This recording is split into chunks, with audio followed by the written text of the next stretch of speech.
Hello, I'm Deirdre Pippins, and I'm a board member for the Friends of the Library of Gaston County. I am their secretary at this time for the 2025-2026 year. I am also an interviewer and the producer of the Bookaholic podcast. So today we are going to do an interview that is of a historic nature. I am going to interview a family member who has a very interesting story that needs to be put down for posterity's sake. So here we are. Benjamin, welcome to the Bookaholic podcast. Welcome to you. And Benjamin, for the history of what we're doing today, please state your full name, your first, middle, and last. It's Benjamin Eilbott. It's a difficult name, Eilbott, Eilbott. It's a German name because I was born and grew up in Germany and then left Germany courtesy of Adolf Hitler, 1939. Well, we'll get into more of Adolf and you a little later on. Also, tell us the specific town in Germany in which you were born. Frankfurt. Frankfurt, Germany. And what year? What is your date of birth? July 2nd, 1927. 1927. Wow. So you certainly have a lot to say. Well, before we get into the World War II aspect, the Nazi German aspect, let's give people some context of what your childhood was like. What was childhood like in Frankfurt, Germany before all of that began? Well, Hitler didn't really officially take over until 1933, when I was 6 years old. My father was a physician. My mother was a dentist. So we lived a very comfortable, almost affluent life. And did you have siblings? Did I what? Do you have siblings, or did you have I siblings? have a brother. It was a brother who died a year and a half ago. He was a professor at a city college. Ah, and City College, where was he located? He was City College in New York, but he lived in New Jersey, professor of economics. Yes, okay. And you mentioned that your father was a physician. Yes. What type of person was your father? He was quiet. He was reserved. He worked 7 days a week, constantly. He was also the head of a clinical laboratory. So he really worked. He didn't take much time out to have a lot of fun, even when he could have. He was not that kind of person. He was a very serious person, highly educated. My mother was a talker, like me. Okay. My brother was like my father. I'm a talker. My father was not a talker. Well, now you are Jewish. Yes. And so what role did Judaism play in your family life, your early childhood life? Were you all very religious? My mother came from a religious background, married my father, who did not come from a religious background at all, but they married. So my mother kept the house in what is called kosher dietary, kosher observation, in honor of her parents, who were very religious and still alive in the town of Frankfurt. And she didn't want anyone to know that Moritz, that was her father's first name, that her father, Moritz Parker, that the daughter of Moritz Parker was suddenly not keeping a kosher house. So in honor of her father, she kept a kosher house, but she was not personally very religious. Got you. Now, for the people that are not Jewish, and people have heard the word kosher, but can you explain to us really what a kosher dietary home is? In many religions, there are restrictions about what you are allowed to eat and what you're not allowed to eat. In the Muslim world, there are many restrictions. In the Jewish world, among the restrictions are that you're not supposed to eat meat and dairy at the same time, because the dairy is really part of the life of the father and mother. In other words, meat and dairy are not allowed to be mixed. And there are certain foods that are not considered to be permissible. Seafood, pork, certain other foods are forbidden because according to the, I don't know what to talk, going back centuries and centuries and centuries, the rules that were laid down required an Orthodox Jew. Orthodox, the word Orthodox means going the straight way. Orthodox required them to keep these constantly open. So you wouldn't eat seafood, you wouldn't eat shrimp, you wouldn't eat pork or pork product. You wouldn't eat, if you had a meat meal, there would be no dairy at the same time on the table. Right. If you have a dairy meal, milk or dairy cheese, there would be no meat at the same time. So that was part of the requirement. Still is for the people who keep it now, who are Orthodox. And a Orthodox Jew, a highly Orthodox religious Jew, still keeps on to these requirements. And so, just to give an example to the people of today, if you ordered an omelet, a kosher omelet has no cheese. It depends on the cheese. Some cheese is all right, but eggs, you can eat eggs together with meat. But the certain cheeses would be dairy cheeses. If it's a dairy cheese, you cannot have it at the same time as a meat meal. Absolutely. Well, now, even though your family may not have been as strong in Jewish tradition, was there a particular Jewish holiday that you celebrated as a child that you remember? Even the non-traditional Jews, people who are not religious, don't consider themselves to be religious, don't observe Saturday, which is a day of rest. And on a Saturday, an Orthodox Jew will not use a car, will not drive, will not write a letter. Certain things he will not do. But even a non-Orthodox Jew, if that person considers himself to be Jewish, then he will celebrate the Jewish New Year, which this year is 5,788. We'll celebrate called Yom Kippur once a year. It is a fast day when you try to be absolved of your sins, the sins that you have committed against fellow human beings. And it's a fast day, sundown to sundown, 25 hours. You do not eat anything at all, and you spend most of the day in prayer in a synagogue. Then the Jewish New Year, which is generally in September, October. The Jewish year is a lunar year. It goes by the moon. There are 13 months. Every 4 years you have an extra month. Okay. So the Jewish New Year may be in September, it may be in October, generally in September. And then you have other holidays. You have the holiday of Passover. Jews celebrate this. It is called Passover because the Egyptians who used the Jews as slaves in Egypt, when the day came for them to die, when God, according to the 5 books of Moses, came to kill the firstborn of the Egyptians, the firstborn, the Jews put a little mark on the door. It's called a mezuzah.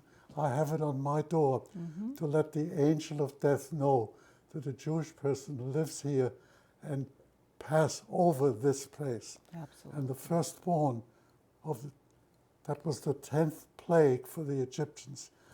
They always let the Jews go, go, go. And the Pharaoh changed his mind and brought them back. When they finally killed the firstborn, this time the Jews left. But they were chased anyway. But they got through the Red Sea because Moses parted the sea. I mean, these are all stories. I happen not to believe in them, but an Orthodox Jew certainly will do and will celebrate. So Passover is a day. And we just finished it now. That's right. A couple of weeks ago. It's an 8-day holiday during which you eat something called matzahs. They're flatbread. Why do we eat them? Because according to the story, the Jews were in such a hurry to leave Egypt, to get out of Egypt, they didn't have time to bake the bread. So they took this unleavened bread with them. So in memory of that, on this holiday, an Orthodox Jew or a religious Jew will not eat bread, will not eat anything made with wheat. They will eat these matzahs. I have some in my apartment. Okay. So that's another holiday. And to make a point of clarification for me and for my audience, Rosh Hashanah, can you pronounce that for us? What? Rosh Hashanah? Is that the Jewish New Year? Rosh. The word Rosh is a Hebrew word meaning the head. Shana is the Hebrew word for a year. It is the head of the year. Rosh Hashanah, the head of the year. Rosh Hashanah. Then there's another holiday called Hanukkah, which is generally around the time of Christmas. It is a joyous holiday, and Jews, they were in a war with the Assyrians and with the Syrians, and the Jews were very militant. They won that war, and they lit a candle in honor of the fact that they had defeated this tough army, and the candle was only supposed to light for one day. But in honor of the Jewish victory, God made a miracle, and the candle illuminated for 8 days, which is why the holiday, which is called Hanukkah, is now celebrated over these 8 days. But it's a joyous holiday. It's a holiday of freedom, because the Jews were liberated because they won the war. But I have what's called a candelabra. It's called a menorah in Hebrew. It's in my apartment, and every day I light another candle. So on the 8th day, I have 8 candles illuminated. And I am not a religious person, but I consider myself Jewish. So in honor and in memory of my heritage, I observe some of these things, even though I know in my heart that they're only stories. I see. And you did mention a little earlier the 5 books of Moses. Yes. And is that called the Torah? Yes. Okay, so. Although the Torah actually includes later writings also. The 5 books are really called, when people talk about the Torah, they're talking about the 5 books, beginning with Genesis and all of those. Yes. Yes. Now we're going to move on to an Orthodox, a Jewish person will believe that this was handed down by God to Moses on Mount Sinai. Right, absolutely. So you mentioned earlier you were 6 when Hitler took over. I was 6, yes. 6. And so was that the same year that the war, that's not necessarily the same year that the war began? No, the war started in 1939. Okay, and that was 1933 that Hitler took over. Hitler took over in 1933. Oh, man. Okay, so how did your life change? You were only 6. Did you even as a child know that your life had changed when Hitler took over? I went to a special school. The school was founded in 1804. It was supported by the Jewish community, but it was not a private school the way it would be in a convent or in a Catholic school or in a yeshiva. Hebrew was taught as a foreign language, and religion was taught as a subject. So it was not a religious school, but it was an excellent school. People stayed in that all the way through, and when they finished, they were ready to go to university. Oh. So I started in that school.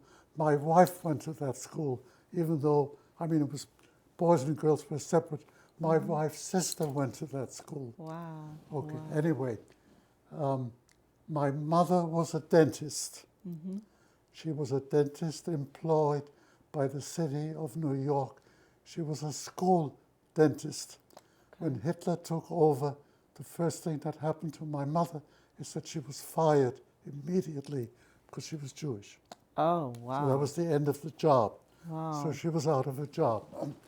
My father, as a physician, for the first couple of years, was not a problem, but beginning in 1935 or 6, he was no longer permitted to treat non-Jewish patients, only Jewish patients. Wow. And after 1938, he couldn't treat anymore at all. I mean, we had money, obviously, so we were able to exist.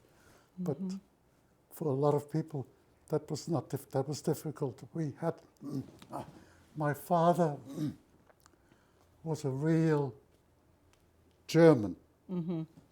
He thought Germany was the greatest country. In many ways, it was.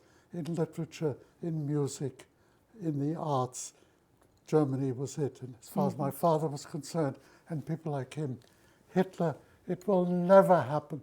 It's impossible that a man like Hitler could take over Germany. Yeah. But my mother, it is my belief, and you've heard me say this, that the women are always smarter than the men. They're always more mature than the men. They're born more mature. They are more mature. My father said, Hitler, never. My mother said, So she got a visa to come to the United States. Oh, okay. Okay. But when we left Germany in early 1939, we had to wait 1 year before we could come to America. And we were in England for a year. I was in England when the war started. Wow. Okay. So let me backtrack a little bit. So, did the Gestapo ever knock on your door? I would not be here right now if it were not for the Gestapo. Really? Okay. I Explain. tell the stories at assemblies. I give assembly talks. On November the 10th, which is euphemistically called Crystal Night, and it was nothing more than they burned the synagogues. Yes. They killed people. So it was much more than broken glass, believe me. The synagogue near where we lived was burned. The Torahs were, anyhow. The doorbell rang early in the morning of November the 10th, 1938. Okay. And I opened the door, and there were two Gestapo guys in uniform, big guys. How old are you? I said, I'm 11. Okay, where's your father? My father is sick. Where is your father? I said, he's in the bedroom. We had a very big apartment, 8 rooms. He had the flu. Oh. He was in bed. Those two guys came in from the Gestapo in uniform with a swastika. He saw those two guys, and I will never forget, he looked at that moment, he looked as though he were a corpse. So one of the guys said to him, get your clothes, you're coming with us. Wow. My mother said, no. No, you can't take him, he's sick. So the guy laughed. He said, my mother said he has pneumonia. He didn't have no. So the guy laughed. He said, so what? So he'll die anyway. The other guy, who was the one in charge, looked at my father and said to my father, do you remember me? My father's lying in bed. He's died. He said, I was your patient. Oh. I was your patient. Oh. Wow. And he said to my mother, would you be able to be in touch with a non-Jewish doctor? Yeah. If I talk to him on the telephone and he tells me that your husband is too sick to go, I won't take him. Oh. My mother called this guy. I mean, they hadn't talked for years, but the guy got the SS men, SS means Schutzstaffel, got on the phone. It was about, the guy told the man on the phone that my father was too sick to go. He never took my, and the other one was yelling and screaming, but he was the one in charge. if my father had gone, he would have died. Yes. Because the first night in the concentration camp in Dachau, my father-in-law went there. First thing they did on November the 10th is that they made all the men stand, and they hosed them down with cold water, and they made them stand there overnight, and several of them died within a few days. I'm sure my father would have died. Yes, he was already sick. So he didn't die because he didn't die because my mother said no, and because this guy saved my father's life. Wow, what a story. There's another story when it happened later on, an SS, a Nazi who did something for me. But anyhow, we then left Germany in February. I had a sister. She was 3.5. She was wonderful. She got diphtheria. She went to the Jewish hospital in February of 1939. Frankfurt is a big city, had more than 500,000. The hospital was a Jewish hospital. My brother and my sister got diphtheria. They did not have the vaccine. Okay. Jewish hospital, Okay. they didn't have it, and my sister died. She was 3.5. I was in the apartment when the hospital called to tell my parents that their daughter had died. And my father had a breakdown. She was absolutely, he lived for this little girl, even though I was feeling like a big brother. He was out of it. So my mother called her sister-in-law in France, in Strasbourg.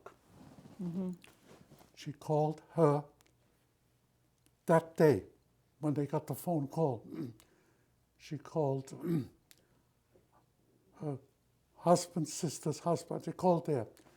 She said, I am sending my 2 sons to you. I was 11, my brother was 6. We got on the train to Strasbourg. At the border, the Nazis stopped me. They took away my stamp collection, which was valuable. I had an uncle who was a numismatist by profession. Anyway, I got to France, and I stayed with my aunt and uncle in Strasbourg. My parents came a month later. They came to France.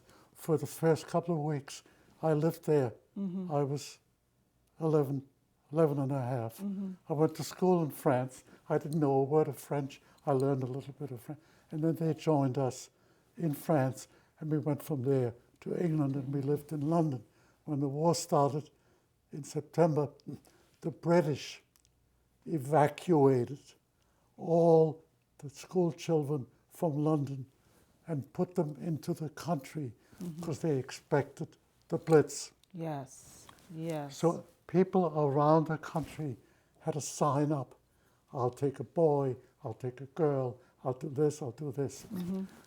In the town of Bedford, England, a woman signed up because she had a little girl. She will accept a little girl.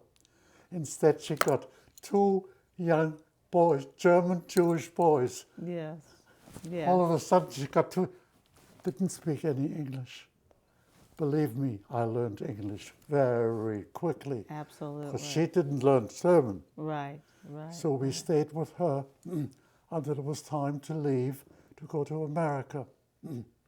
My wife was evacuated to the town of Oxford, and she went to a man who didn't have any children. He was a retired organ maker. His name was Henry Ford, and he loved Hannah. She was, at the time, she was 8. He wanted to adopt her.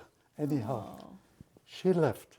And what is fascinating to me, she left on a ship called the Georgic. I left on that same ship. Wow. But 2 months later, so she and I came to America on the same ship. Wow. Although a little later, we met here. Anyway, so I came to America in May of 1900 Wow. Well, let me go back just one step. You told our family a story where you again, it was another Nazi run-in, and it involved you and a dog, Yeah, I maybe? print, the story is here, you can read it. Yeah. Because I write little vignettes 5 times a year. I write, but they want me to publish it anyway. In the summer of 1937, I was 10. My father had this clinical lab. In the lab, he trained a lot of young people who wanted to be nurses, and he trained them. One of them, young women, came from a little town where there was a farm, a Jewish farmer in a small town about an hour outside of Frankfurt. So my father asked her to find out whether my brother and I could spend a couple of weeks on that farm in July, because it got very hot in Frankfurt and we would be in the country.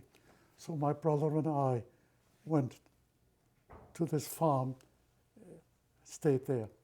And on the farm, they had a watchdog, a big German shepherd, a big German dog, on a chain, because a watchdog.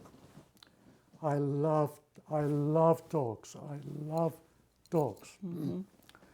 My wife was very jealous of my dog because I would kiss the dog when I came home from work before I kissed my wife. Anyhow, so on a Saturday, because he was a Jewish farmer, he didn't work on Saturday. He said, we're going to take a little walk in the woods nearby, the woods. I said, can I walk with the... Yes, but you have to hold the dog by the leash. Don't let go of the leash. Right. So I walked with the dog. I'm talking to the dog. The dog paid no attention to me.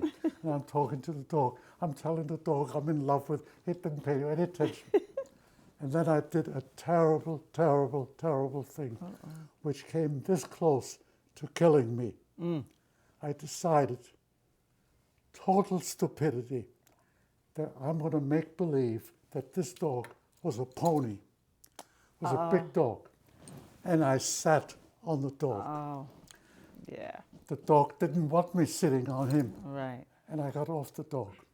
I was smart enough to realize that the dog didn't want me sitting on him. Okay. So I walked ahead and we got to the woods and I heard something in back of me. I didn't know what it was. The dog followed, jumped me, knocked me on my face and started eating on my head. I still have big scars. My brother ran away. The farmer had 2 daughters. They ran away. Everybody's screaming and screaming and screaming. And I'm fighting the dog. Wow. And while I'm fighting with the dog, I turned over. And the dog got his teeth into my throat. Yes. So I knew one thing. Even though I was only 10 years old, I knew I was going to die. There was no question in my mind. Right. Everything was... And the farmer suddenly, he heard the screaming. He came running. He called the dog by name. The dog stopped. Stopped. Thank goodness. Just like that. Wow. I was covered in blood. Covered in blood. You know, when the head bleed, he picked me up. He didn't know what to do with me. There was no physician in that village. Okay. So he's carrying me outside. And as he's holding me, I saw a car coming with a big swastika on it. It was the local Nazi in charge of the building. He knew the farmer was Jewish. Right. He came over. He said, what's happening here? So the farmer told him. The Nazi in a Nazi uniform said, give him to me. He picked me up. He himself was covered in blood, the Nazi. And he drove me to the local dentist. That's the only one.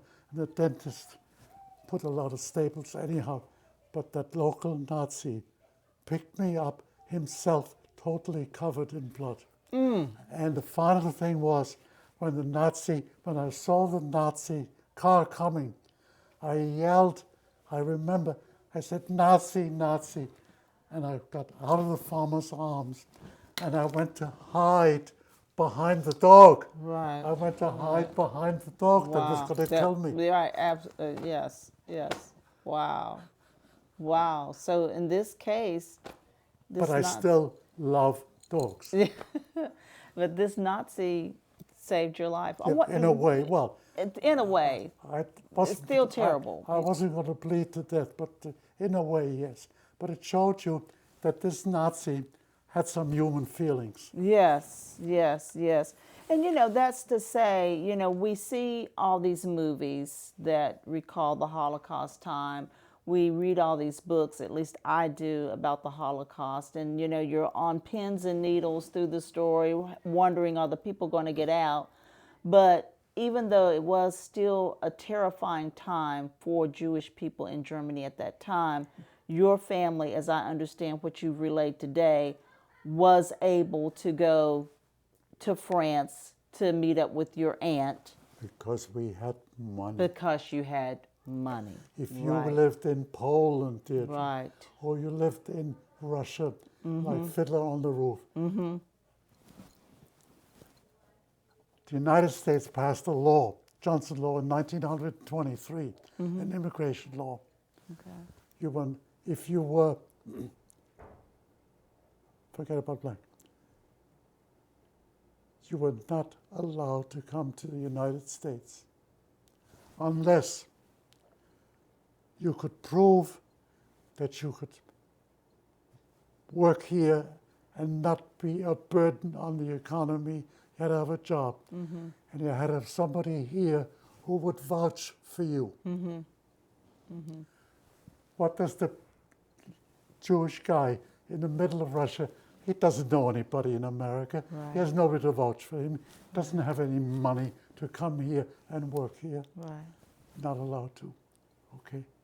And not only that, they were very, very restrictive against Chinese. No Chinese person was allowed to come to America. Out. They closed the border the way we now do it. Closed it. Even though the Chinese basically built the railroads here. Absolutely. They died building the railroads. Absolutely. No Chinese person was allowed to come here. Wow. Wow. So there you are. So there were restricted immigration, 1923, the Johnson Act. And there are a lot of people around now who thought it was a very good idea. Oh, yes. And are still just doing like now. it now. Yes. Absolutely. Yes. Absolutely. Yes. History repeating itself. So you and Hannah, which is the love of your life. Hannah was your wife, the love of your life. How long were you and Hannah married? 61 years. 61 years. And out of your union, you had how many sons? 3 sons. 3 sons. And David's a physician, Eli is an attorney, and Seth is a computer genius. Specialist, right. He's retired now. And so, with all of that, you came over on the same ship. Once you all got to America, or once you got to America, what profession did you take up?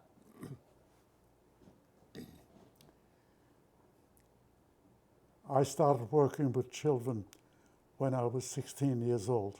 Always worked with children. I was good with children, some kind of odor I have about me. Okay. Always worked with children. Okay. I had planned, my plan was either to go into college teaching or to go into journalism. I was the editor in high school of the paper, journalism. When I was graduated from college, there were no jobs because the Korean War had just finished. And there were no jobs. I tried to get a journalism job. There were no jobs. We were planning to get married. I needed a job. Okay. So I ran sleepaway camps for almost 30 years. Once I was the principal, I didn't do it anymore. Before that, I did. So some of the parents there, liked the job I did with their children, so sometimes after the summer I still did some special recreational work on weekends with their kids. So one of these parents said, listen, I know you're looking for a job. I can tell you where there's an opening in a school. Okay. The school was in East Harlem. It was February. The teacher had retired. I went to the school February and met the principal. Principal had a background in literature, English, as I did also. Mm-hmm. She said, okay. And she said to me, you are going to follow a very, very, very tough disciplinarian. So when you take over this class in the middle of the year, Mm-hmm. and it's a special class, they don't have those classes anymore. Mm-hmm. Had some children who were 10 years old, some children who were 12 years old. Right. Okay. You have to be strong, he said. She said, tell them a story. Okay. It's the worst advice she could have given me. The worst advice she could give me. I went upstairs to the 5th floor, way up on 126th Street, and I told them a story. I tell very good stories.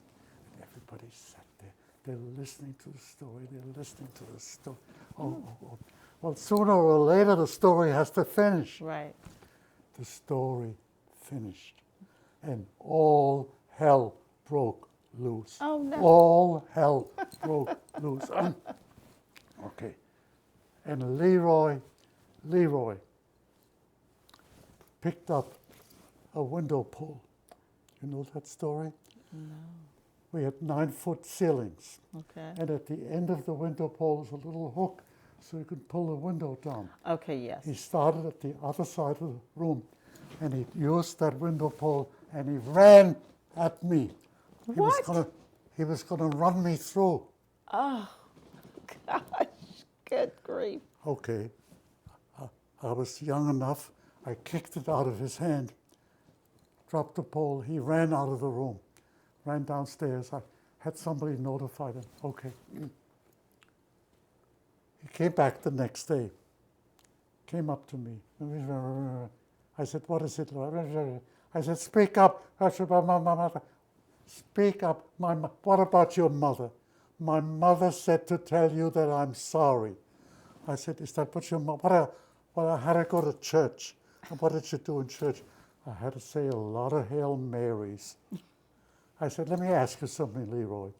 What if you had killed me? I would have had to say more. It's a true story. Oh, my gosh. I have Oh, my stories gosh. from when I was in that room. I cannot tell you. It took me more than a year before I ever got control. And I was never a disciplinarian. And the girls liked me. I was young. I was good looking. I had a lot of hair. So I was able to use the girls to kind of control the boys a little bit. Oh. It's very tough. Very tough, It was yes. a tough time. Yes, absolutely. And We so, were the 5th floor. mm-hmm. Principal never walked up to the 5th floor. One day she came up. It so happened because I had to do certain things, penmanship. I don't believe in penmanship, but I have to keep the class. I put 2 letters on the blackboard. I said, make some words with these 2 letters. Principal walked in. She looked at the board. She said, Ben, could I talk to you a minute? I said, yes. Let's go into the hall, she said. Children are all sitting like this, the principal. I go into the hall. She said, Ben, I know why you're using penmanship, but explain to me, why would you have the 2 letters F and K?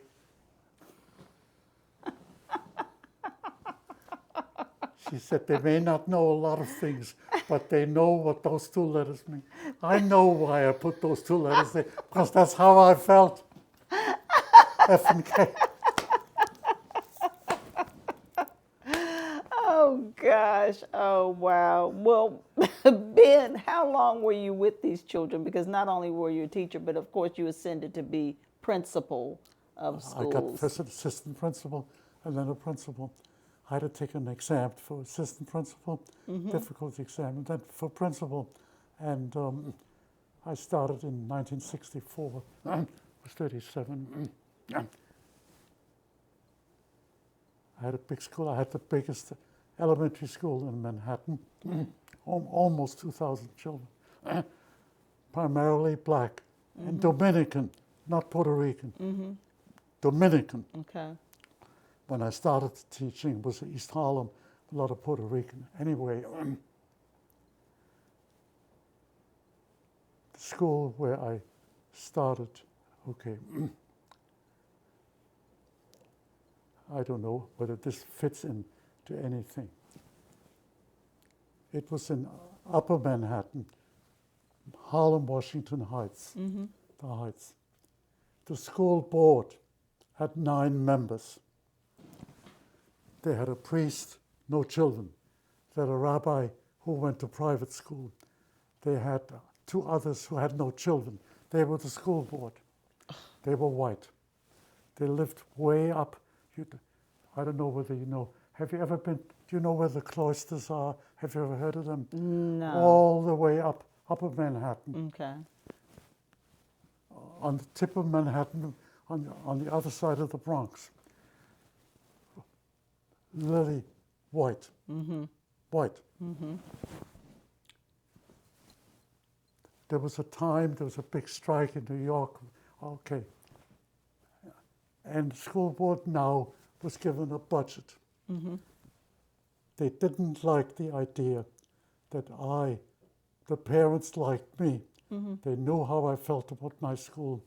And they didn't like the idea that I was running this black school. So the head of the school board said he wanted to sit down with me, wanted to talk to me. Okay. And I made a mistake. There were only 2 people there. He was there and I was there. There was no tape recorder and there was nobody there to take notes. This head of the school board was a Jewish refugee from Germany. Jewish refugee, professor, college professor, engineer. He said, Ben, do you know what you are? I said, what am I? You know what you are? You are a traitor to your race. Wow. Because you were teaching and a principal over a black school? Because you have in with the black parents. You are a traitor to your race. Wow. If I had told my PTA this, there would have been blood in the streets. Wow. Anyway, so how did they do it? They closed down my library. They took away one of my guidance counselors. Finally, they're going to punish me because they punished the school. I had 3 classes of bright children, special ITC. There were 35 in a class, had 105 kids. They took those 105 kids and they moved them out of my school on 155th Street and they moved them up to Fort Washington Avenue near Medical Center. They should be in a better environment. When those 100 kids left my school, it was a different school. So I resigned. I was not old enough to retire. Right. I was unemployed for 1 year Wow. before I got another job. I was unemployed. My family supported me.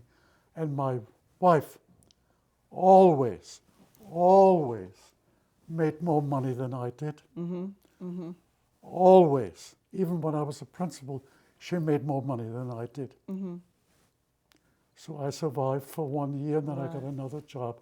And I ran an agency, a sleepaway agency, anyway. So it was difficult for that year. It was very difficult. I was on unemployment insurance. Right. Wow. Well, can you tell me, so my relationship with you, So, do you consider me your daughter-in-law? In effect, yes. Yes. And why is that? Because you're married to my son. How did you and Gregory come to know each other? Gregory went to a school in the Bronx.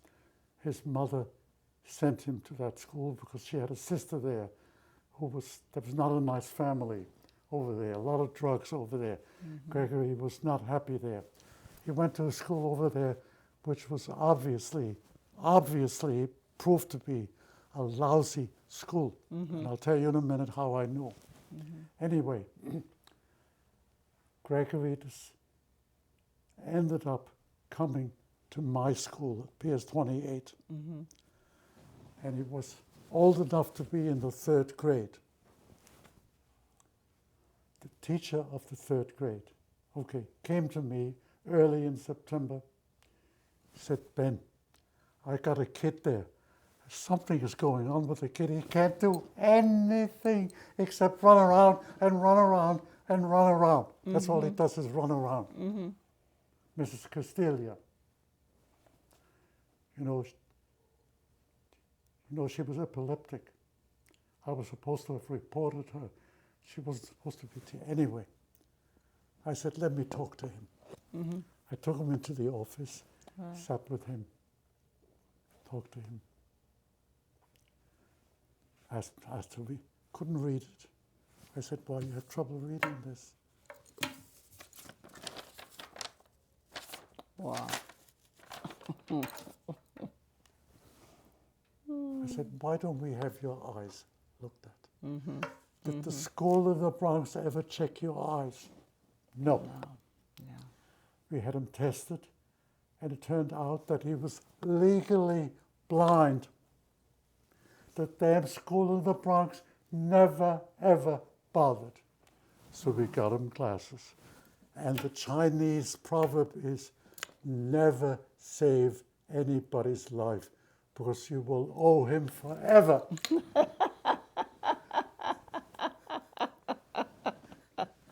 Well, you guys certainly have had a relationship. I think you've been knowing each other for at least 60 years. Well, absolutely. You know how old he is. Yeah. I told you, I know how old I am because my son told me. Right.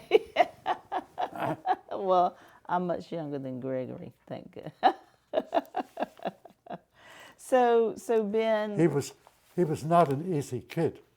Oh, I know. He was not easy. I know he wasn't. But he's come a long way. Well, you made some reference that when you were crossing the border into France as a little boy and the Germans took your stamp collection, which was very valuable. We all know through history, through books and movies, that the Nazis stole artwork and all types of valuables from the Jewish people. My parents were not allowed to take out jewels. Wow. That's when they were still allowed to leave, to emigrate. No jewelry, no money, no valuables. However, they made an exception. Money. I have in my apartment furniture from my parents. I have highly valuable china, Rosenthal. I looked it up. I could sell a plate for $50. A poorer, it's thousands of dollars. China, highly valuable china, Rosenthal. Okay. And my father was permitted to take out his medical equipment, including a microscope, but he had to pay something called a Joe tax, 300% of the original cost. They took out the microscope. They took out other things also.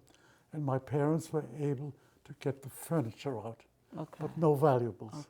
No valuables. My in-laws, my wife's parents, ran a very elegant, very fancy specialty store like Bloomingdale's, even more elegant than that. Very, oh, my parents, oh, you're going with, oh, my home, you're going what? The daughter of the, oh, Heinlein, oh, boy. Okay. Well, her parents said, oh, you're going with the son of Dr. Albert. Oh, well. So when they met, they weren't interested. They only talked to each other. Anyway, on November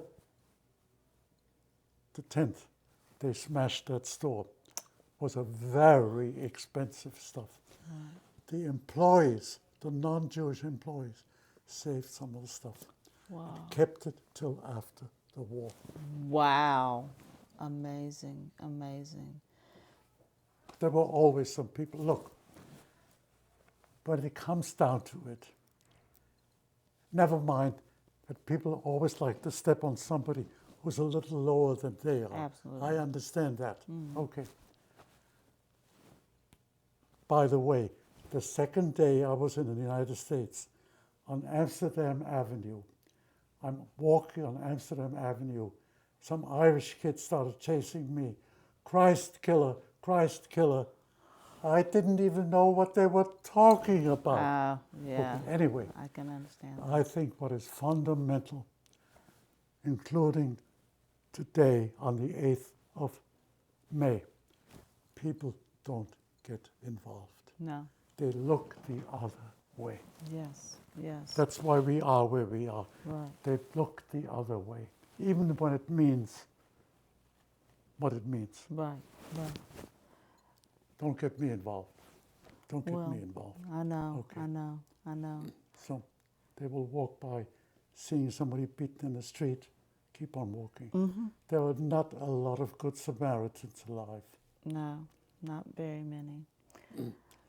And as far as I'm concerned, and that can be for the record, I believe that Donald Trump is an avatar of Hitler. You know what an avatar is? Yes, I do. He is an avatar of Hitler. Hitler was in jail because he was in a putsch to overthrow the Austrian government. Went to jail. In jail, he wrote Mein Kampf. In Mein Kampf, he said, all the things that I'm going to do. Nobody believed it, including my father. No, no, no. And some Americans, Henry Ford, Rockefeller, Lindbergh, a lot of them, they thought they would manipulate Hitler because they would make money. Right, right. They didn't manipulate Hitler, No. believe me. No, they did not. They did not. Trump said what he was going to do, and he's doing it. Absolutely. He's doing it. Absolutely.